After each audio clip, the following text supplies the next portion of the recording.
Hi guys, my name is Abby and I am a current freshman at Biola University, and about 3 weeks ago I moved down to Southern California to live in a house with other girls who go to Biola. And since I moved in, I've been learning a lot about how to live on my own. So today's video is going to be about the ins and outs of living independently while in college. Okay, so the first thing I'm going to be talking about is budgeting, because making sure you spend your money responsibly is very important when you're living on your own.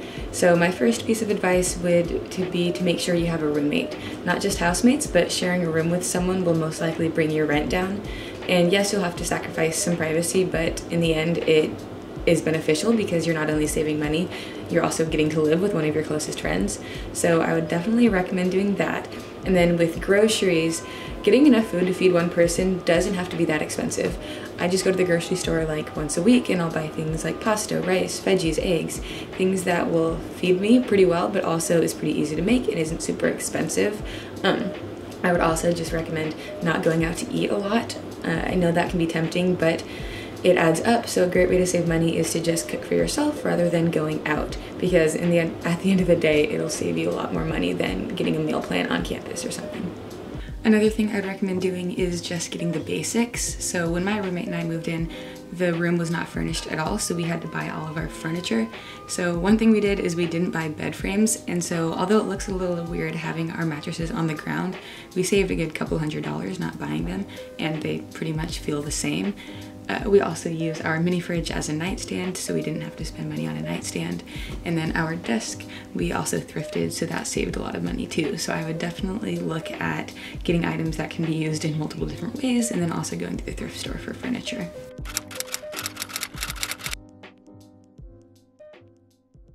Another important part of living independently is, as I mentioned earlier, living with roommates. And when you live with roommates, there are some adjustments you have to make just to be a good and courteous roommate.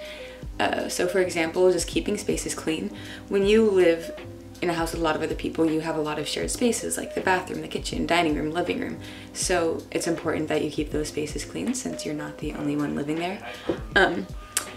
So something that my house does is we designate chores to each person. So for example, my roommate and I are in charge of washing the floors or cleaning the floors, whereas some other people might be in charge of doing dishes or cleaning counters. So that's just a really effective way to make sure the house stays clean without one person having to do all of the work. Another important thing when you have roommates is making sure you guys communicate. So for example, making sure everyone is okay if you invite friends over, or if you have an interview on Zoom, making sure everyone knows so they can be a little quieter. So we also have a group chat for the house, which helps us communicate a lot, because that way we can just send a quick text and then everyone can respond, and it's super easy. And another thing with roommates is making sure you designate what is yours and what is community. So for example, in our kitchen, we have designated cabinets for each person so they can keep their food separated. And then we also have a shelf where we put all of our communal items that everybody shares. Another thing that is, I guess, optional, but I would definitely recommend, is making sure you spend time with your roommates. When you're living with other people, you want to be able to just foster that community with everyone. And so what we do is we like to do movie nights every Friday where everyone can come and just hang out. But then we'll also cook together or play games together, or just go on random adventures to the beach, just to make sure we get to know one another, because yes, we're roommates, but you also want to be friends.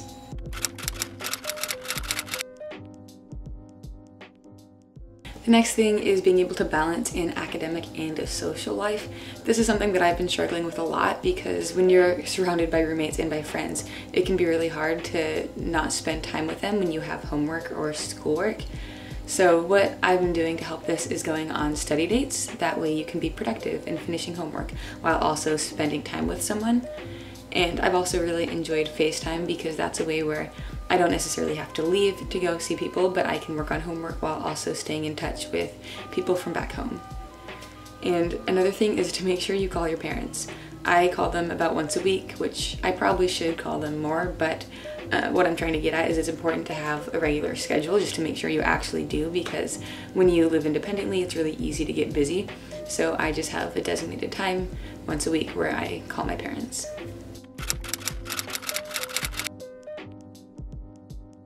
Okay, the last thing I'm going to be talking about is transportation, because a lot of college students, myself included, don't have cars, and it can be a little tricky to get around, especially when you're living off campus when you don't have a car.